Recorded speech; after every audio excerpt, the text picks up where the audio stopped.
Hi, I'm Kristen. Hi, I'm Feeny. This is Brainstorm, and today we're here with Reid with TMP. JP Cowan, TMP. Can you explain what TMP is, please? Yeah, absolutely. So we're architectural practice here in Brentwood.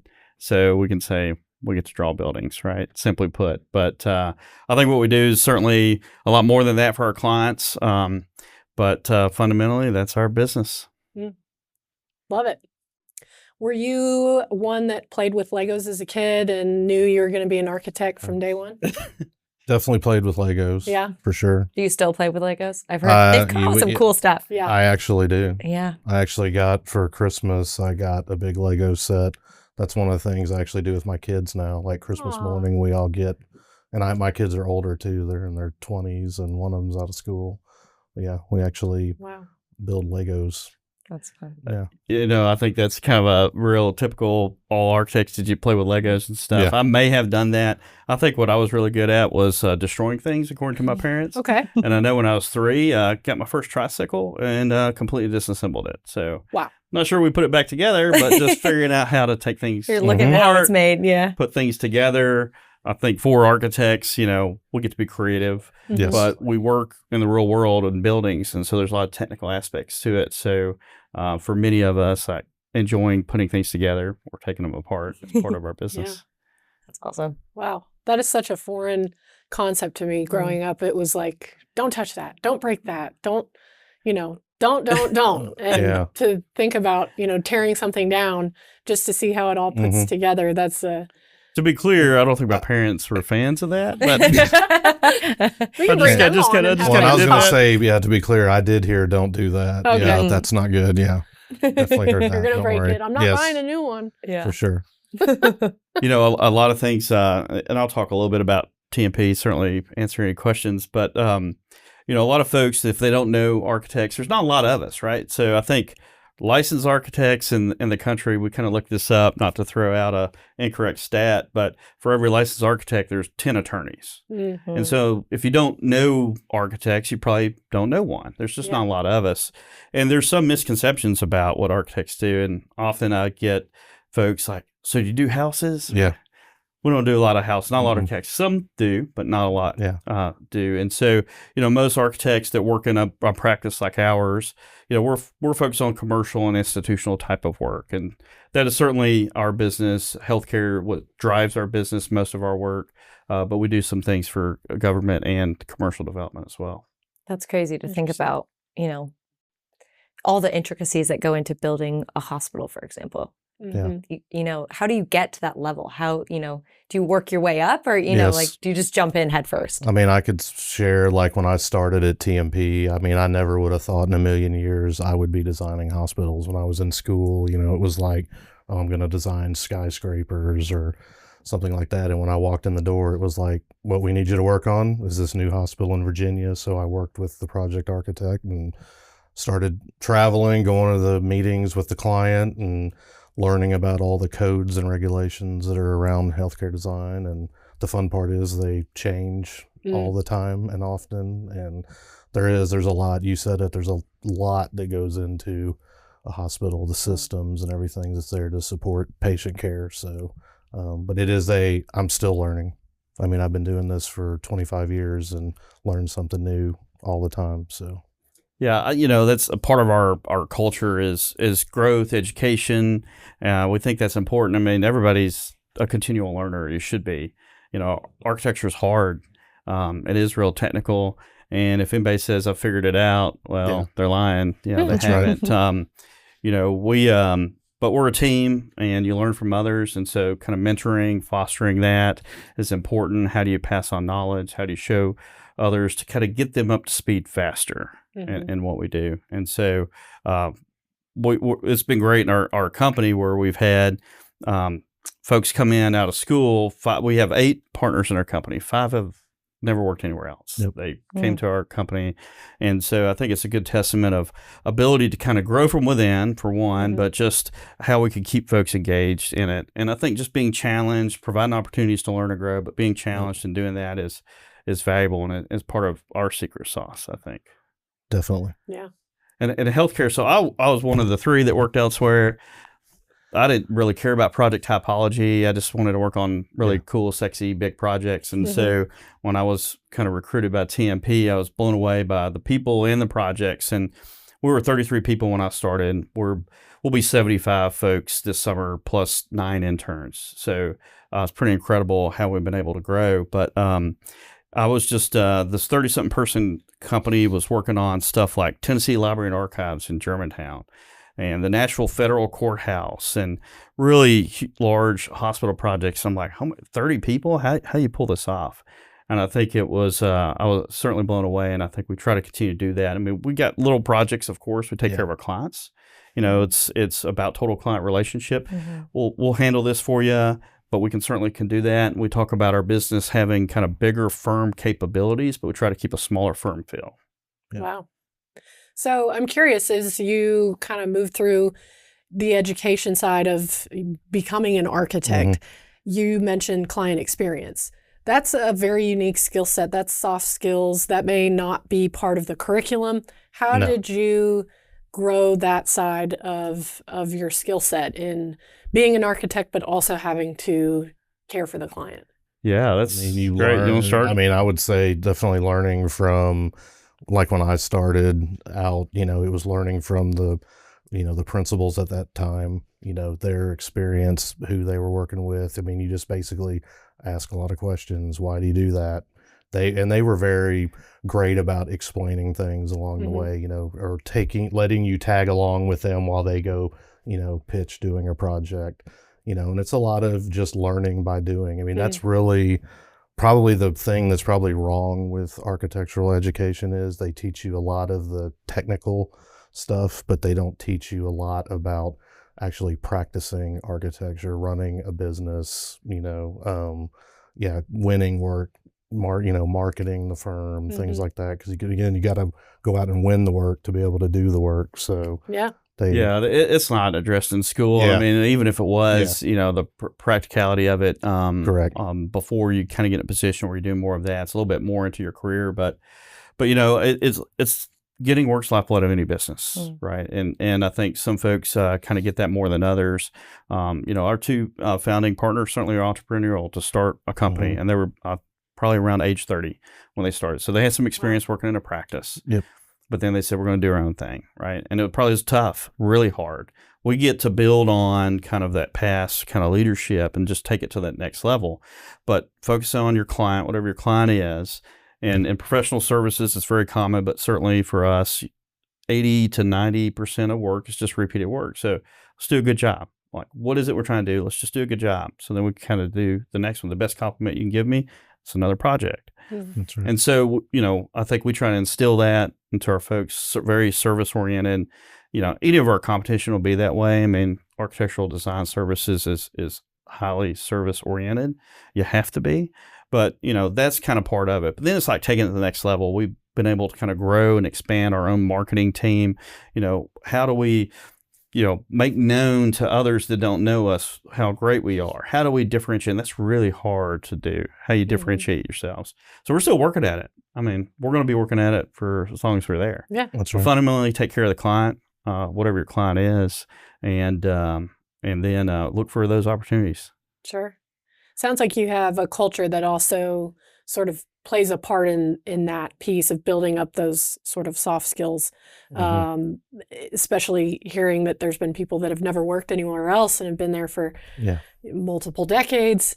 Obviously, you're cultivating something at TMP where people can learn from each other and just the team aspect, and then that carries over to the client experience. Yeah. You know, I mean, it's the way we do it that's real effective. It's always, so how do you learn best? By doing it, right? So just get immersed into it. And so when we bring team members on, you know, I think we really try to elevate our onboarding experience to what we've done a good job with, but just try to make better. But we want to get folks integrated quickly into work. And we want our young team members to be in meetings with clients. You know, we want them to experience that. And so by doing it, living it, breathing it, you know, you start to understand it more, and then you kind of continue to perpetuate, you know, what we've done. Yeah. Awesome. Very So talk a little about TMP. I know you may not have personally started TMP, That's right. but history lesson for us. What's been the evolution of the company from where it started and where you're at today? So we're actually coming up on 50 years. The firm's been around. Oh, wow. 1977. 1977. Wow. Yep. So yeah, Al Thomas and Don Miller started it, as JP kind of mentioned. They worked at other firms previously and said, hey, you know what, let's start our own thing. Mm-hmm. And they were in downtown Nashville. And through the years, they kind of shared some stories with us. I mean, it was tough for them when they initially started out, when you kind of go out on your own and you're trying to win work and get clients. And You're just they a told little some pretty guy. wild stories about, I don't know if you've heard the one about where they went, like, they were bringing in, I think it was somebody with the state of Tennessee or something, and they went and borrowed furniture from an adjacent suite and brought it. They might have even borrowed people to make it their look like they were office busy. to We were make bigger it- than we are, you know? I mean, they had literally just started and they Amazing. like borrowed furniture to like get them to come in there, have the meeting, and you know, do their pitch to try to win the project. And yeah, just they were great about kind of sharing the evolution of the company. Yeah. So Humble That's the beginnings. epitome of fake it till you make it. Yeah. yeah, you Yeah. have to A sometimes. little bit of that. Yeah. And then I think, healthcare drives a lot of our company, and that kind of started, the company had touched in some healthcare, but our healthcare as we know today, what we do, HCA is a big client for us, and that started in 97. Yeah. And, we're still a pretty scrappy firm in a lot of ways, but, as we kind of continue to build and get to that next level, where we're at now and this evolution, our past leadership would say things like, give us your smallest, dirtiest project so we can prove ourselves. Like, we don't have to do that anymore, right? We'll do whatever it takes that you need done, but Yeah. we've kind of gotten to this next level. Mm-hmm. And so, where can we push forward, kind of really, again, be picky about the clients we work with, those that align with us and what we can provide value to, and about our team that we build as Mm-hmm. well. And so kind of real short, but that 50 years, I think we're really excited about this next 50 Yeah. and where we're going is tremendous. I think there was a little bit of hesitation of growth, but we do believe, and we finally kind of started making push for this. It helps to be in Nashville. It's a great place to be, right? Mhm. There's a lot going on. Lots a lot of our buildings. clients are, Crane lots. City. Yeah. Lots in the development stuff that we've done with some great clients like Hill Center Brentwood, McEwen Northside. We got this cool retail development project called Canteen on Carruthers that's wrapping up construction. This super neat. We benefit from just a lot of work here, but just a lot of our clients based here that go everywhere, particularly on the healthcare. Yeah. We benefited from, but yeah, this kind of, as we continue to grow, when it was like, not sure, what are we going to do? We said, no, let's go. We got opportunities. Let's make this happen. And, growth is important because it provides opportunities for everybody. Mm-hmm. And we all want to grow. I want to grow. I mean, I still want to learn new things and do new stuff, So I think we all want to do that. And we're excited about it. But we're also not trying to double in 5 years. I think smaller businesses may do that in the beginning, but once you kind of get to the certain maturity level, you can choose to do that if you find the work. Mm-hmm. But we want to be very deliberate about that. Yeah. Grow with scale rather than just. Yeah. Intentionality. Yeah. Mhm. Because that lets us be picky about, hey, this client, we don't need to do that dirty little project. Mhm. We don't have to have it. So we can kind of politely decline. Be a little pickier. But also, team that we need, we can kind of recruit the best. Mhm. We really, recruiting's been hard for everybody in the last few years. And I mean, I think we've done something not necessarily unique, but really doubled down on our internship program. How do you find great fit? And what better way than a paid 12-week engagement that there is an agreed to end date for, and you can say, hey, this was good. There's Good another luck. opportunity for you Yes. when you finish school, or can we go ahead and give you an offer now for when you graduate, which we have done. Yep. And what better way for these young kids coming out of school to say, I tried that thing out and that's it. That's where I want to be. And we've had some do that. And Yeah. others be like, I want to try something different. Yeah. And I will tell anybody we're trying to recruit, I said, try to figure out who we are. Because if your values align, everything else will work itself out. So figure out who you are, who the company is, and that's going to work. And if you think somebody across the street that we compete with is more of a fit for you, you need to go work for them, because that's going to be your best self, best career, and best opportunity. I like that mindset. And so, but if we were just trying to grow, we may not be able to be that comfortable and confident in saying that, because we just have to build team. But we want to do that because end of the day, we keep folks for longer. They're their better selves. Yeah. They produce better for our clients. The clients want to bring us back in for new projects. We get to do cooler projects. Guess what? It's a cycle. It just keeps going. Just keeps going.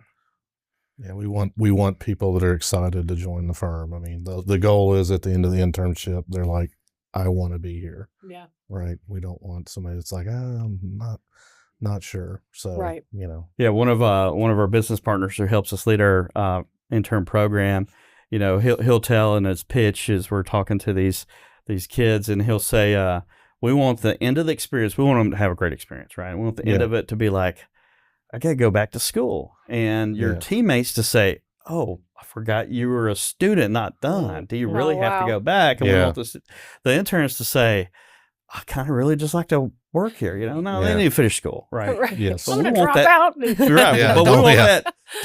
For us, you got to have that degree to kind of get, this is our technical staff, to get your license and stuff. You kind of need that. But you kind of need that. But we want that to kind of be the feeling at the end of it. Yeah. That's great. And I'm sure your clients see it too if they're calling you up or contacting you. It's the same names, it's the same faces, and there's trust in that. It's interesting. We're just talking to a client we're working with, a great client we're working with right now, and some challenges they're having with the project, but with our team and how we can package and sell this. We need to figure out how to do it. I'm looking out to one of my marketing team members because if I think sophisticated, smart clients get this.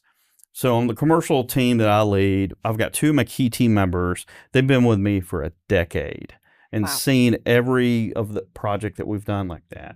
That collective institutional knowledge and just ability to work together is of tremendous value to clients that want to bring us on. And I think we're talking about in comparison to this other team that has talented folks, but have come from different places, maybe similar experience levels, but haven't had that long tenure of being together. So how we could package that up and sell it to our clients, understand the value, we certainly want to do, but absolutely it's 100% as valuable to clients. Yeah. And a testament to you if someone wants to hang out with you for 10 years. That's I know. I mean, you just met me and you're like, oh, are we done yet? So, I mean, but no, it's for me and my style, like I'm a little laissez-faire. I mean, some of my team members might disagree, but let's just do some cool stuff, right? And you do well what you do, then go. I don't want to get in the way, and I think my team members that have kind of become my team. And we just really went to a team structure, and we could talk about that, like kind of how you manage as you grow and divide things up. But 17, 18, somewhere in there, so it's been about 7 years ago. But, I think we just fit. Our personality styles work well and all that. So, but all of our teams are fantastic. I mean, our tenure for our folks is more than industry average. Turnover is half industry average. Wow. And we had nobody leave that we didn't want to leave last year. Awesome. In a business of over 60 people, and in 2024, nobody left that you didn't want to leave. With no HR? I'm just kidding. So, but that's awesome. But yeah, I think it's pretty cool. Now, not every year is like that, but correct. But yeah. How many left that you wanted to leave? We can cut it. We'll cut it. Two. They look at each other like. Well, we had one person. We had a non-technical staff person move to a different city, right? And when we rarely have folks that leave us to go to a place across the street. Correct. When we've had folks leave, it's for being closer to family. They're starting a family and they're from another place. Or spouse gets a better job in another. Another state. And we've had that happen. We've had some of those, but it's been, and we can't keep everybody. Yeah. It's okay. We understand that. We have some folks that have left to kind of work for others, but yeah, I think we're winning at that game. Yeah, that's awesome. It's a testament to the company culture, but also to you as people, you know, to be able to work with people that you actually enjoy hanging out with.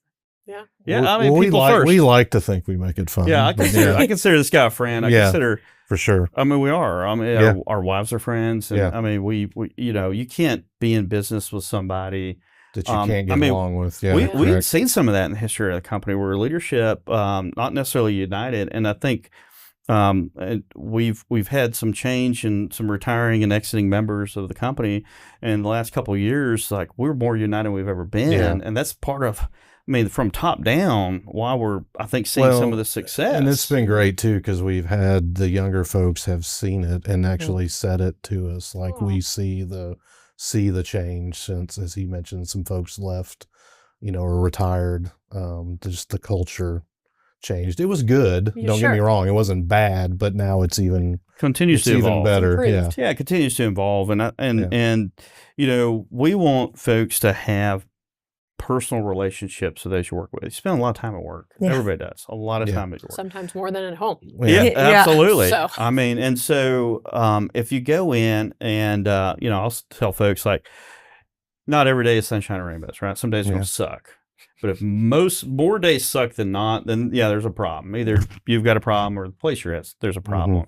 So, but understanding some days are going to suck, that most days can be pretty good, and you enjoy the folks that you're doing it with, then that's where else you want to be. It's a great place to be. Yeah, and we love folks to have, like, again, foster those connections. We want them to go do things together and be friends. And, you know, I experienced that when I came to the company.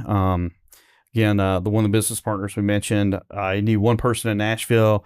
My first couple of weeks here, he invited me to go with we're about the same age, to go with a group of his friends on a rafting trip in West Virginia. I'm like, why not? Let's go. I love it. And I'm friends with some of those folks still today, but just that kind of welcoming, inviting culture. And I could say it's from the South, but this partner, he's not from the South. And I can't wait till he hears this. He'll know I'm talking about him. But no, I mean, I think we have this culture of, like, hey, be part of the family. Yeah. So where are each of you from? So I'm actually from Nashville. Okay. I was born here. Yeah, I went away to school and then came back here because our family's here. But yeah, Nashville's a great place. I love calling it home. I mean, I've traveled to many other states and towns, but I always come back here. You went to New Mexico, right? I did. Okay. I thought I saw that on your LinkedIn. Yeah, everybody. A lot of people are like, "How did you end up out there?" But yeah, it was just I wanted to scholarship. Why New Mexico? I wanted to just see a different part of the country. I had some family out there. I had gone to a wedding of one of my cousins got married out there. I'd never been out west, and I don't know. I was kind of drawn to it. Yeah. So when I knew I wanted to do architecture, I kind of researched some schools, and they had a program out there. So.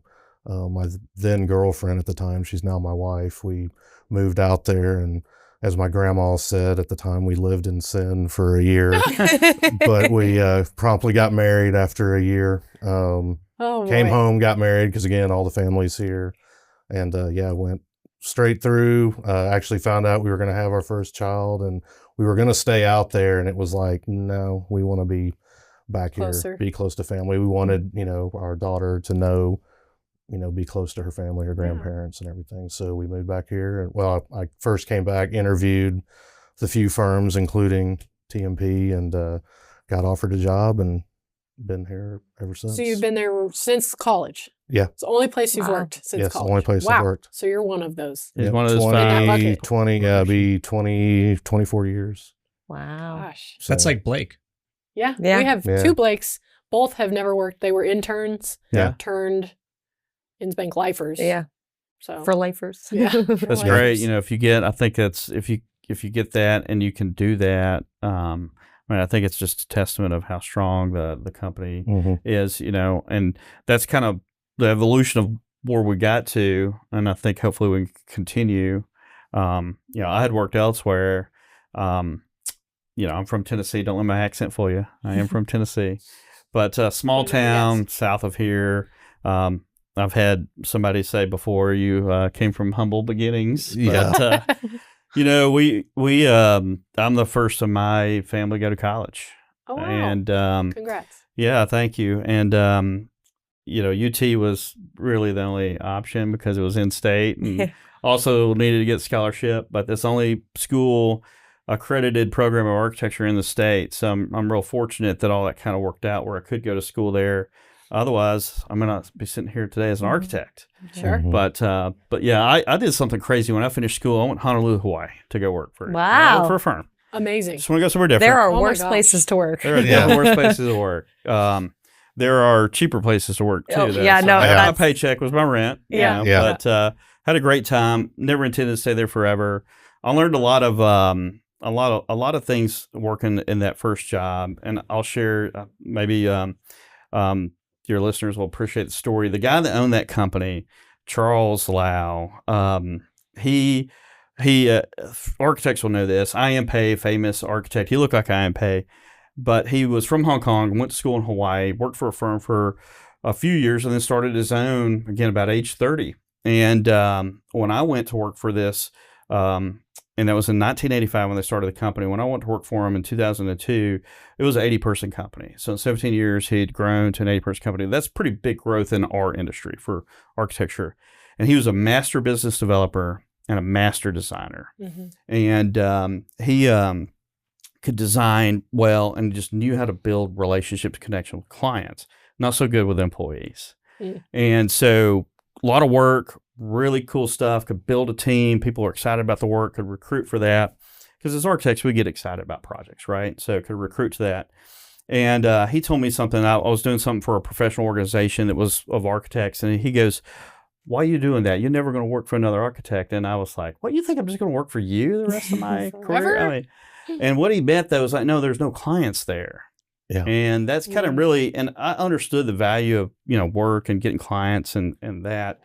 But that really kind of hit home for me to like, hey, I need to be spending my time that's not doing the work, places where there's some potential clients to get the work. Yeah. And that was the first year out of school, kind of learning that lesson from him.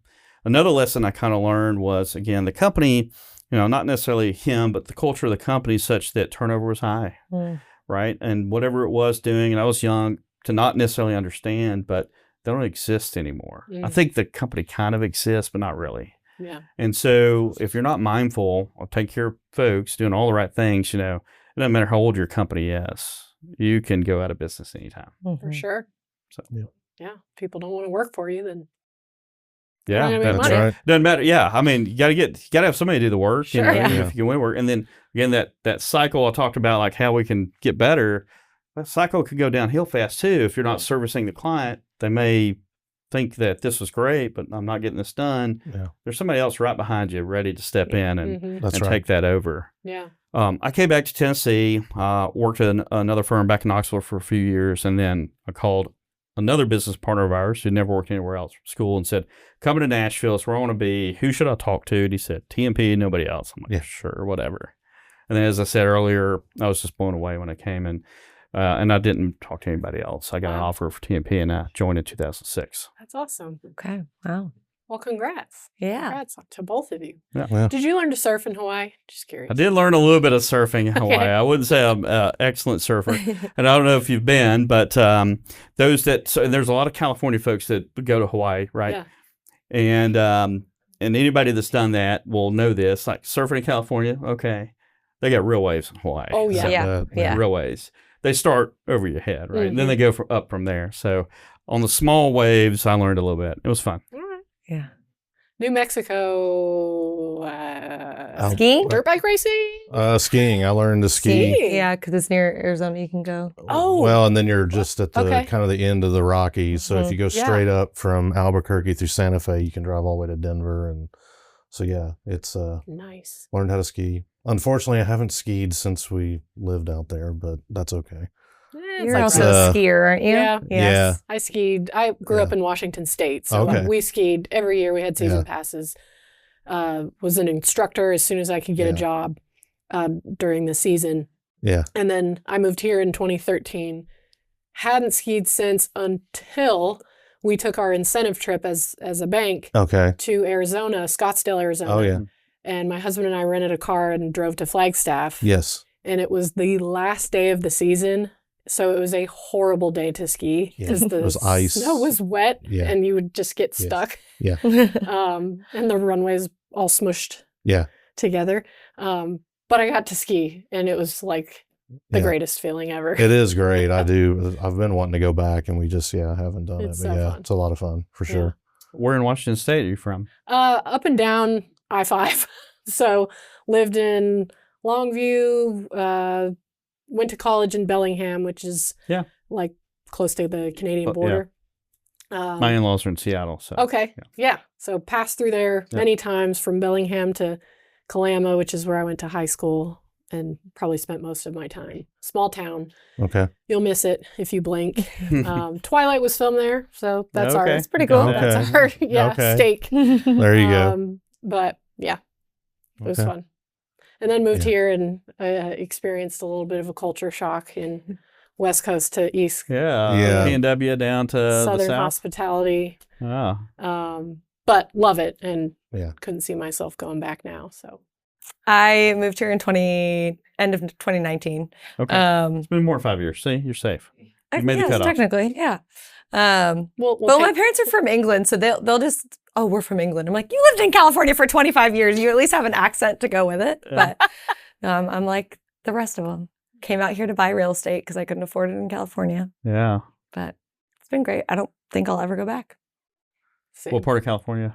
I grew up in Pasadena. Okay. And then went to school in Orange County. Okay. So Southern California. Yep. But yeah, it's so funny because everyone's like, oh, when are you going to come back to California? Probably not. Pasadena's pretty.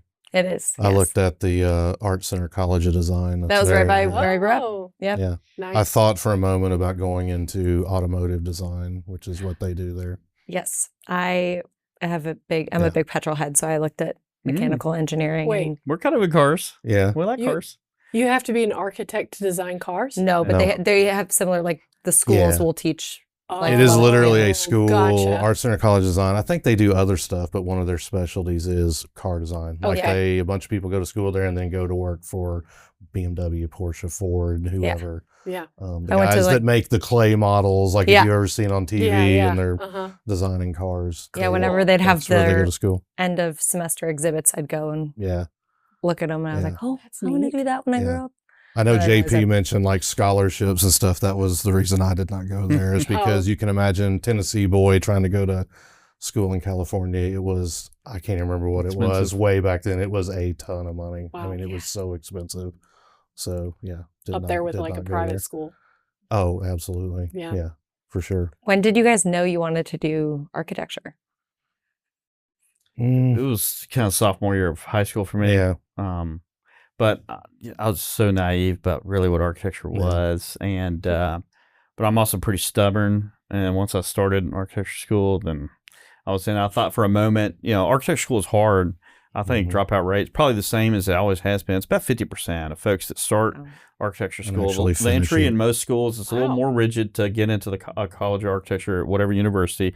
A little more rigid. I don't know if I'd get in UT today, honestly. And talking to the dean of the school, he's like, "Oh, everybody's been there says that, but it's just different, right? It's just amazing what these young kids can do with technology and stuff." But the dropout rate's about 50%. It usually happens in the first year or two. And I thought for a second, my second year, I'm like, I don't know if this is going to be it. And but said I'm going to double down, give it all I got. My third year, first semester, and said, if this doesn't click, I got to make a change because I've already spent 2.5 years here. But I had a great professor that kind of really opened my eyes and kind of helped show me the way. And ever since then, good to go. That's awesome. It's good to have those mentors along. Yeah, Mhm. absolutely. I mean, that's advice to give anybody: seek them out. And some great advice I got from somebody a little more recently too is like people think of mentors to think of a person, but was like collect them and think of it as your board of directors, right? Because everybody's got different experiences, and I'll share this with those that I meet with and said, look, get my own experience, my own perspective. So take it for what it is, and you should kind of collect others around you to get different perspectives, and that kind of helps inform you what yours is going to be. Yeah. And so, try to put together your own personal board of directors. I like that. That's great I advice. haven't heard that before. I want a board of directors. Taking notes. Yeah. I want a board of directors. Yeah. Right? Yeah, then you get to name the chairman, and then you can Yeah. fire the Yeah. chairman, Yeah. whatever. But It gives you I mean, you power. don't have to pay him anything, Yeah. but yeah. I name myself chairman of the board of directors of this podcast. Yeah. There I you go. accept that. That's that's valid. You've Good, earned that. because if you don't, you're fired. Wait, I actually have a serious question. Reid, do you have a either in a positive perspective, like a mentor that you met early on when it comes to company culture and sort of your perspective on how to do business, or like inversely, was there like a horror story that like helped shift your perspective about? I had both. Oh. Yeah, I had both. Yeah. I was going to say, when we were talking about like, when did you kind of know you wanted to be an architect? The one thing, like, I worked for, when I was in school, I actually worked for one of my professors for a couple of years while I was finishing my degree. Learned a lot from him. I mean, it was a small office because he was obviously also a professor at the school, Sure. but it was me and two other people worked for him, and we did really small projects around New Mexico. And, but yeah, and then when I came to TMP, Don Miller was, I would say, a very positive influence as far as, how to talk to people, how to treat people. I remember he used to always say, don't forget where you came from, as you continue to grow and move up in leadership, always remember when you were one of the people doing, the hard work at the beginning. So,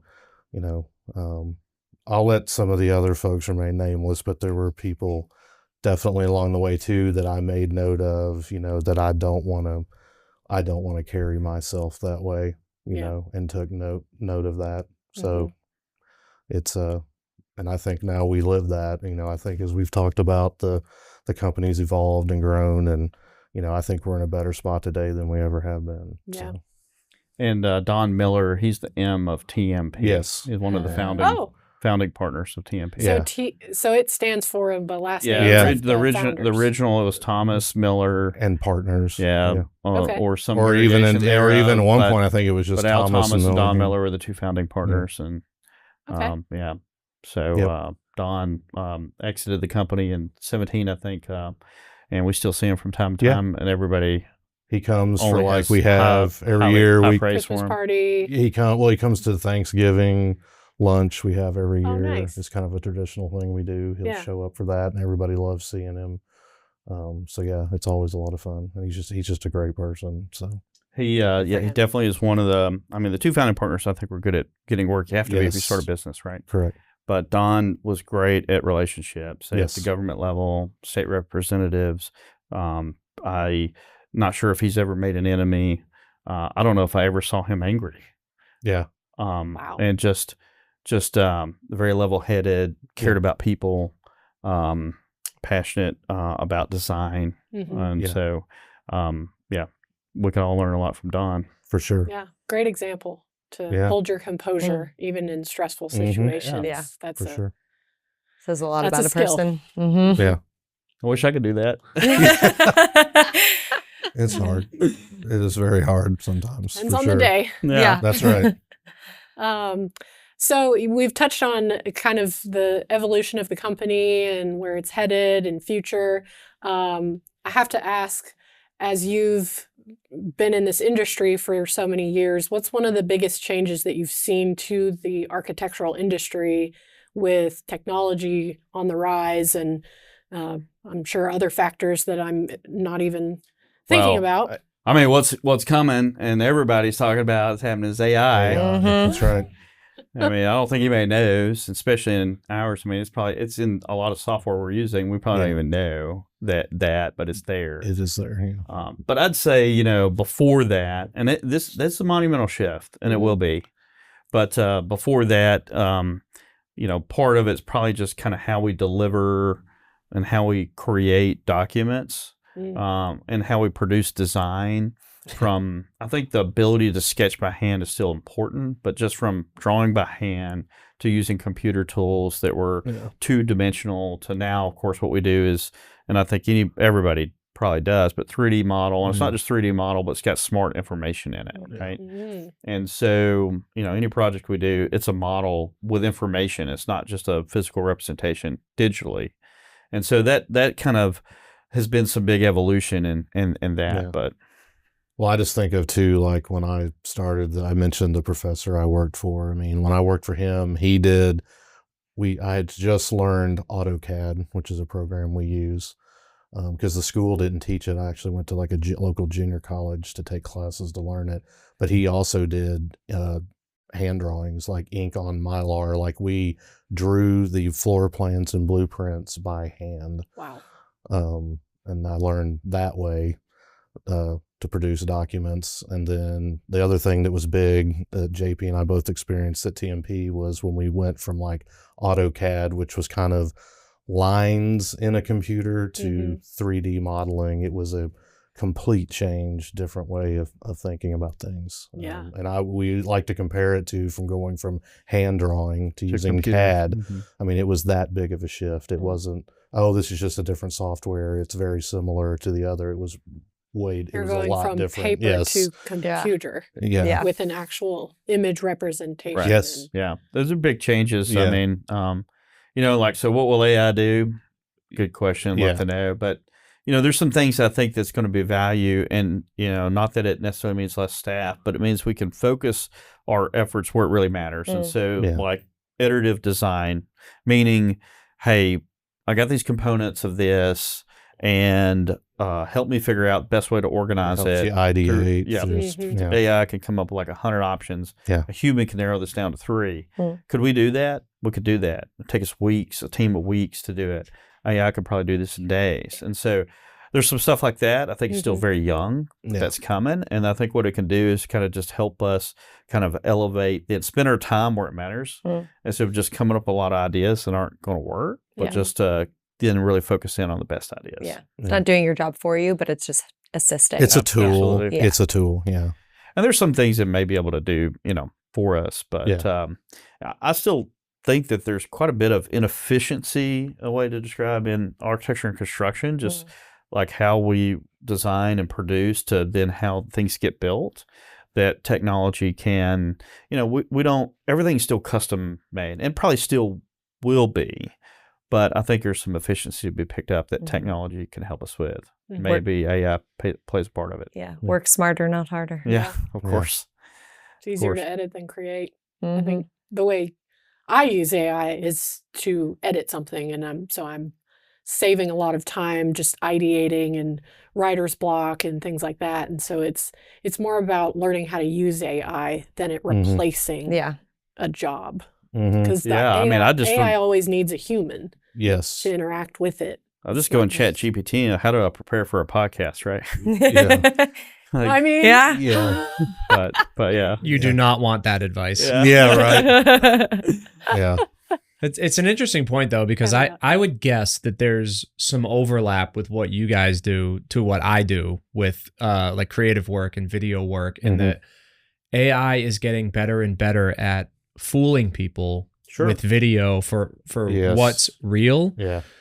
However, not that there isn't true, genuine AI working right now, but a lot of AI is not really AI right now. What it's doing is looking at stuff that already exists. That's right. That human beings have thought up and imagined and made, and it's creating, air quotes, new stuff. But it's really just averages based on things that already exist. So when we have true AI that can truly out-imagine something new, if it can out-imagine a human, I think we're in trouble.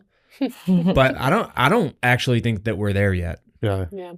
Yeah, there may be learning. a ways to go before we get there. Yeah. But I don't think that AI is going to out creative. Yeah. As far as especially new with marketing conceptual stuff, concept. I'll say, hey, Right. can you create this thing? And it has 6 fingers and, it's not even English. And I'm like, no, noses you're not going to take my Yeah. job anytime soon. We're Right. fine. the same people that fool or are fooled by like AI fake avatar videos with fake voiceover, they're the same people that watch like Shark Week and think that the like 900-foot shark that eats boats, they think it's a documentary. Right? Like that. Sharknado isn't real? bummer. Yeah. Bummer. I'm shocked. It's like, Just sit with that. Yeah, I mean, I've done search for images for precedent, right? Type in kind of what I want to see, and I get images, and you can tell they're not real, yeah. right? It's something that was created by AI. But speaking of marketing, I mean, how do people, and to tie this to architecture, how do people make decisions? They use emotions in decisions, and if anybody says, I never make an emotional decision, well, they're oblivious or they're lying to themselves. 95% of our decisions are based on Absolutely. emotion. And then you go back and rationalize it. So there is something fundamental about architecture too that's emotional. And I think until AI could really get human emotion, and that's maybe could happen, but it's pretty far away. Yeah. I think there is a place for humans actually doing things because we're creating things for other humans, places for them, Right. and experiences and such. So Yeah. This goes back to your human connection with your clients. It's you're not just calling a robot. They press 0 to speak to Steve, and it's like, well, no, you're actually talking to you guys. So right. I mean, I'm seeing a lot of synergies with the bank as well. As we're a lean and mean team as well. So no call centers. You call, you get a person. We're all local Nashville. Yeah, I think there's a lot of similarities between our businesses, and you guys hadn't asked, but happy to share about how our relationship with Insbank started, and love you guys, right? We we won't name the other bank, but we weren't satisfied with the customer service. We're not that big of a company, but we're not small either, and we weren't getting service that we thought, and so we said we need to look to make a change. And making a banking change could probably be a painful process, and it probably took us longer than it should. But we were fortunate enough to meet Patrick Wright. I think a lot of Patrick. He was in my leadership Brentwood class, and probably had no idea. And we might have. And I think Reid had met him. He did leadership Brentwood the year after, and I think we probably cold called him up and said, you guys interested in being our bank? Yeah. He's like, yeah, let's talk about it, right? Yeah. And so kind of fast forward, I think we've kind of got to meet, most of y'all's team. It's been fantastic. The service level that we get is kind of what we were looking for. Yeah. Love the type of bank that you are. And, I learned, so my dad, my parents have only ever had a business since I was a year old anyway. Got a blue collar, but own their own business. And my dad told me a long time ago when I was young is to build a relationship with your banker, and a very important one to have. And as a business owner, it is fundamental. You got to have a good relationship with your bank. And for him, he had a relationship with a specific person. The bank was in my hometown was acquired by a larger regional bank, and then they had a non-compete. They started another one. My dad moved his business with that, so the relationships were certainly with the people there. But my dad would do things like show up at an auction and buy some land, and call his banker and be like, "Bought some land." Well, Johnny, I guess come on in Monday. Let's figure out the details on it. Yeah. But it's only because of that relationship that was founded with the bank that he could do that. And so that was something kind of I learned, and I definitely appreciate not just Patrick, but everybody here. It's been fantastic. That's awesome. Well, thank you for that. Yeah. And certainly appreciate y'all as clients. And thank you for coming on this and talking with us. Yeah, absolutely. Not just your typical bank. We have a podcast. We're cool. I know. Yeah. We're not like everyone else. Yeah, we love Patrick, and then we had a business buyout deal too that was probably unusual. Again, I think important for businesses is identifying leaders and succession at all levels all the time. Maybe when you're just starting out, that's not what's on your mind, but pretty soon you need to be thinking about how we're going to continue to succession plan and to identify leaders, whether they're owners in the company or not. But we had, again, we mentioned, partners of the company that exited. We continued to perpetuate the business.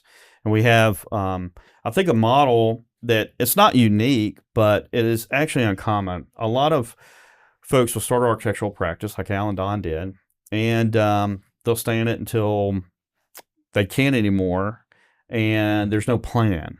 And so what happens? And, You quickly figure something out. If there's anything of value, maybe somebody will buy it, but then the business may just evaporate. Yeah.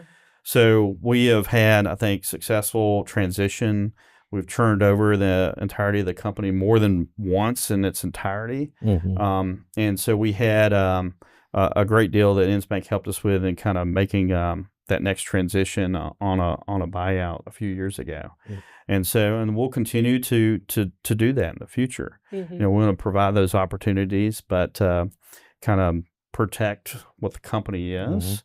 And as we grow, there'll be more opportunities for those. So, yeah, definitely. But yeah, that was a fun conversation. I think we got to meet Phil Fons and He's fun. Yeah, talk through it. Philip. And, Yep. and just like, well, how are we going to underwrite this thing, right? So, but Man, if Corey were here. Corey reports to Philip and is one of our other podcast hosts, and I'm sure would have some funny things to say about yeah, it was this great. very moment. Yeah.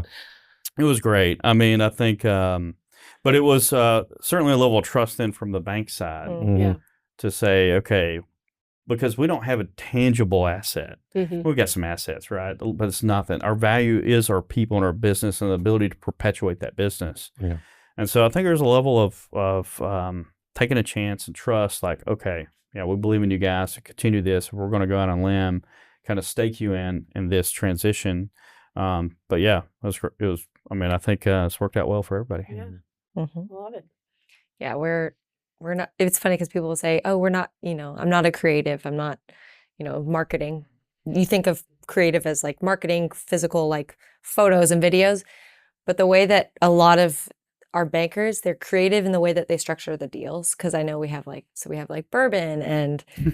So bourbon is really hard to underwrite because as it evaporates, it's older. So it's increasing in value, but there's less of it. So I don't know, just figuring out how to underwrite things like that and architecture, not having a physical asset, but that's creative and I figuring out invest that in deal. bourbon as well. It's just I always see my investments go down over time. Yeah.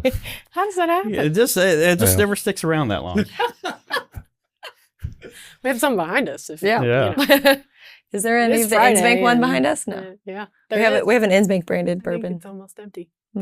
I think we ought to empty it. All right. Don't twist my arm. Wait, how much is in there? Can you see? I can't see it from here, but Is there enough? it's that Blue Note. Is there enough for a bottle. little toot? I actually hate bourbon. Kristen, it's not for you. I think Patrick did give me one of those. Did he? Good. I think I did Yeah. finish it off there. Yeah. But yeah. Oh, that's great. Yeah, that was our 20th year. Yeah, This is our 25th year. yeah. I don't know if we're doing it. What should we do? Should we do cigars? I'm just Yeah. kidding, I don't know. To go with I also it. don't more like bourbon. cigars. You had mentioned something off camera about a story, and you said we'll get into that. And I don't know if we touched on it already. we Poplar probably- Bluff. to Oh, come out Poplar Bluff. the Yes. facility, All right. the job that we worked on. Yeah. Let's. Where do we Where start? do we Yeah. start? Yeah. And what's the theme? Is this like So it was overcoming it was a adversity? new yes. Okay. It was a new project. It was a newer client we were working with. We started design. It was a new hospital in Missouri. We were just started design, working with the owner, and the facility they were leasing the building, and so they were going to go build this new facility, and there was a time frame, right? Well, I guess some attorneys were checking dates, and somebody misread a date and came back to us and said we need to cut a year out of this whole schedule. How A year? A year. And mind you, we had started work. Yeah. So when we are told to start, our clients are basically got a date, and there's always pressure to get it done. Correct. So you got pressure. The date Already. was thought to be achievable, Yeah. but to do, but was So it was Going to be was hard. already aggressive, is And what then JP's now- saying. So now they come back and say cut a year. Oh cut a my- year out. And the scale, let me give the scale of the project too. This wasn't just some little, Yes. It was 425,000 square feet, Okay. 8-story, 250 bed hospital with Yeah. all the services required of the hospital. Yeah, ORs, emergency room, Yeah. patient rooms, Yikes. everything you can think of in it. With So all we the- yeah. what we did was we basically the whole team came together, owner, all of our consultants, contractor, and we all sat in a room, and it was like, what do we do? And so we looked at the overall schedule and where we could compress, take things, overlap them, so we basically did, was it like five early release packages of drawings for site work. Because the other fun part was the site the client picked to build this hospital did this, and it needed to be, pretty flat to build the hospital. So you had all that on top of it. So we basically did all those early release packages. We have multiple phases of design we do. So we were basically still working on like the middle part of design, and they were digging foundations. Like we weren't even completely done with the documents, and they started construction. That seems there were unusual. other just wild things like, very unusual. We normally get, like when construction starts, you have submittals. Like I think JP touched on this earlier, like we have drawings, but then the contractor takes over, and then this is kind of the inefficiency he was talking about. Then they say, well, this is how we're really going to build it. Yeah. They produce drawings that are called shop drawings of how they're really going to take our design and turn that into the building. So we basically would normally get, weeks to review those submittals, respond, comment on them, send them back. Sometimes there's a back and forth. Well, it was basically like, no, we can't do that. We got to cut that out. So like structurally, we would meet at the structural engineer's office, us, our engineer, the contractor, and literally review subcontractor, still detailer, still fabricator, everybody director, there. Everybody. And we would basically go through all Review of it and say, looks good, done. Yeah. This may this last and final. Boom. Marching Gotta orders, go. Gotta go. So we did that with all the steel foundations, everything. So the other part that I'll jump in and say is, so construction was moving so fast that normally we go out to a project, once a month is kind of contractually what we do to observe the construction. Is it following our documents? But it was like, they're going to be moving so fast, that's not going to do it. So the owner paid us to do this, but he moved, basically had a place in Missouri 4 days a week. Wow. So he moved there. On site. Wait, literally. You literally had an apartment in the town in Missouri, along with we had one engineer rep for MP&E that kind of watched over their part of the design. I went out every Monday and spent 4 days in Poplar Bluff, Missouri. Came back every Thursday, depending on what was going on. Was out, had an office in the job trailer, and my work attire for the week was hard hat and boots. Yeah. Wow. I have Friday as an office day to catch up on things, coordinate with the team. But it was, those in the industry, kind of understand, when we say things like RFI submittals, and there's a time duration for it, but it literally is on the spot. I need you to answer this, right? Was it an experience level where I could do that? But if I didn't know the answer, I'm seeing it. I could coordinate with the team back in Brentwood. Yeah. We could figure it out. It took a monumental effort by everybody to pull that off. And I was out there for 9 months of the construction, from when they topped out steel of it to the day they opened the doors of the hospital, which I think was January of 13 is when it opened. So how long was it supposed to be, and how long did it take? So the total design and construction, 16 or 18 months, somewhere in there. 18 months. Design and construction of this whole thing was less than 18 months. Which is absurd. Insane. Yeah. How long were you going? Like normally it would take just another year. Oh, so okay. So I think 18. So let's just say it was 18 months.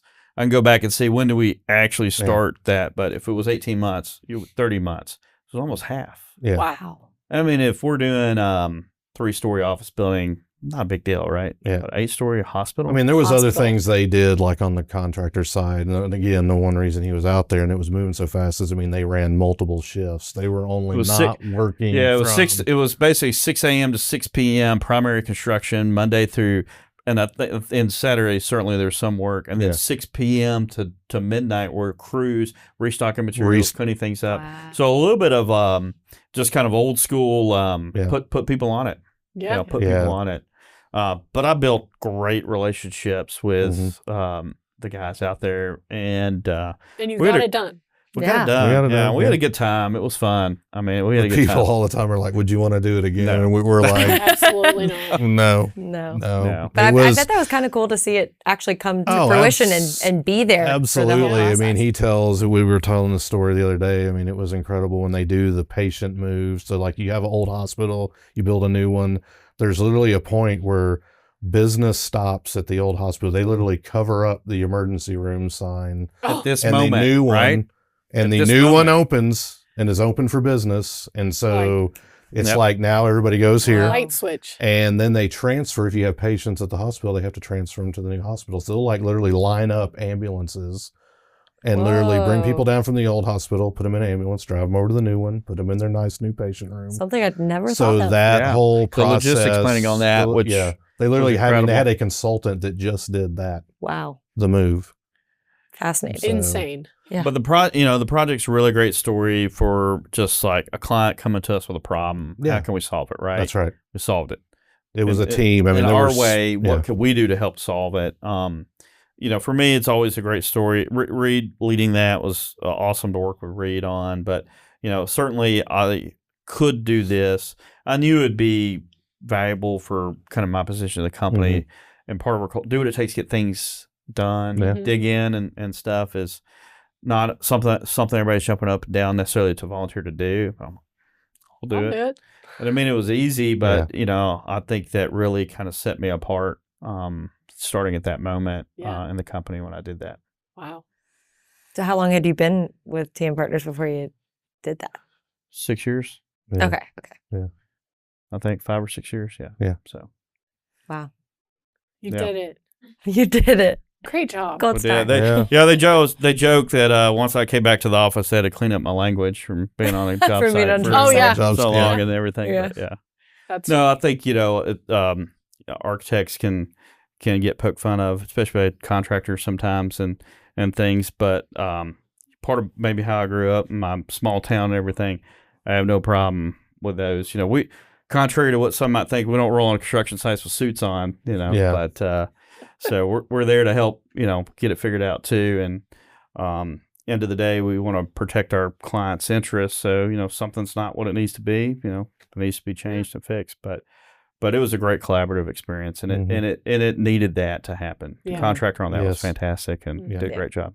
Thank you so much for watching or listening. This is Brainstorm. Thank you both for joining us today. I know you're busy guys, so I'll let you get out of here. Thank you for having us. Yes. Thank you.